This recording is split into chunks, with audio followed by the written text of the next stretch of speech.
మార్గ ప్రజల కోసం దీక్ష చేస్తున్నాము. అవసరం అంటే అదే స్థాయిలో ఉద్యమకారుల ఆరోగ్య సాధన కోసం కూడా జాగృతి నిలబడుతుందని చెప్పి మళ్ళా ఉన్నాను. మరి ఇప్పుడే పోలీసు వాళ్ళు వచ్చి మా భర్త అనిల్ గారిని అడిగినట్ట దీక్ష కొనసాగిస్తారని. వారు నా ఉద్యమ సహచరులు కాబట్టి ఖచ్చితంగా కొనసాగిస్తానని చెప్పినట్ట. బాగా కష్టపక్షం తప్పకుండా సో ఉద్యమం కొనసాగిస్తాం. ఇదే ఎనర్జీతో ఉంటారు కదా, దీక్ష కొనసాగిస్తాం. ఇట్లా ఉద్యమకారుల సంఘాల నాయకులు ఒక్కొక్కరు మీరు మాట్లాడండి దయచేసి. అదిరేటా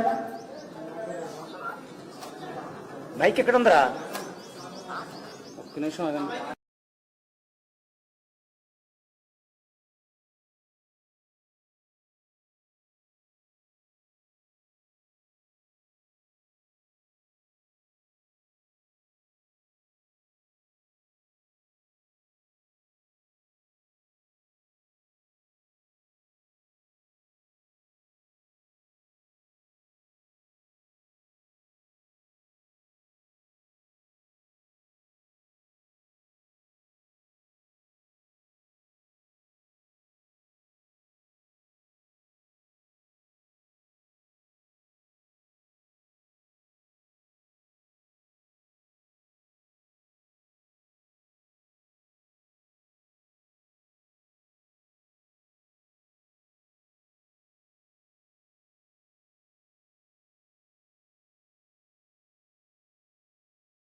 మరి అదే పేద ప్రజలకు అదే స్థలం ఇచ్చి అదే ఇంద్రం ఇల్లు ఇచ్చి కట్టియొచ్చు కదా, ఎందుకు కూలగొట్టాలి?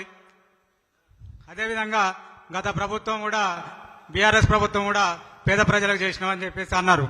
మరి ఈనాడు అదే ఇల్లు కూల్చేస్తే ఆ ప్రభుత్వాన్ని, కాంగ్రెస్ ప్రభుత్వాన్ని ప్రశ్నించట్లేదు. ప్రతిపక్ష పార్టీ అంటేనే ప్రశ్నించాలి. అదేవిధంగా ఇవాళ శ్రీమతి కల్వకుంట్ల కవితక్క గారు, తెలంగాణ జాగృతి వ్యవస్థాపక అధ్యక్షురాలు, పేద ప్రజలకు నేను అండగా ఉన్నాను అని చెప్పేసి ఖమ్మం జిల్లా వెళ్లి పేద ప్రజల కోసం నేను ఉంటానని చెప్పేసి పోరాటం చేయడం జరుగుతుంది. అది ఆ ఉద్యమంలో ఉద్యమకారులైనా ప్రజలైనా కూడా పేదల వాళ్ళ ఇల్లు కూల్చిరు కాబట్టి మనం అందరం కూడా అండగా ఉండాలి.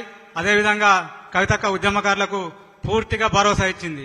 మీకు న్యాయం జరిగేంత వరకు, మీ ఉద్యమకారులకు గుర్తింపు వచ్చేంత వరకు మేము మీ ముందుంటామని చెప్పేసి అన్నారు. మనం పేద ప్రజలు ఎట్లనో అక్కడ ఇల్లు కూల్చిన దగ్గర కూడా పేద ప్రజల కోసం మనం కూడా అందరం అదే విధంగా అండగా ఉండాలి. ఇవాళ అక్క దీక్ష చేస్తుంది. ఆ దీక్షకు మనం అందరం కూడా సంఘీభావం తెలుపుతూ అక్కతో పాటుగా మనం అందరం దీక్ష చేయాలని చెప్పేసి ఇక్కడున్న అందరినీ జాగృతి కార్యకర్తలైనా ఉద్యమకారులైనా కోరుకుంటున్నాను. తెలంగాణ ఉద్యమకారులు అంటేనే త్యాగానికి మరో పేరు. అందుకే ఇప్పుడు అక్క చేసే దీక్షకు అదే ఉద్యమకారులు అండగా ఉండాలి, ఆ దీక్షను కొనసాగించాలని చెప్పేసి ఈ విధంగా కోరుకుంటున్నాను.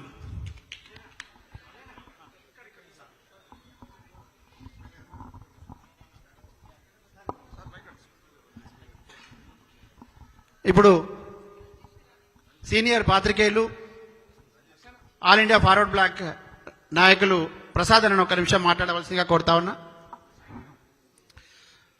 డియర్ కామ్రేడ్స్, ఖమ్మం జిల్లా వెలుగుమట్ల బాధితులకు న్యాయం చేయాలని కోరుతూ శ్రీమతి కల్వకుంట్ల కవితక్క గారు మరి నిరవధిక నిరాహార దీక్ష చేస్తున్న సందర్భంగా ఏ నాయకులు, ఏ పొలిటికల్ పార్టీ కూడా వెలుగుమట్ల బాధితుల గురించి మాట్లాడని సందర్భంలో మరి ఖమ్మం జిల్లా వెళ్ళి మీకోసం అండగా ఉన్నానని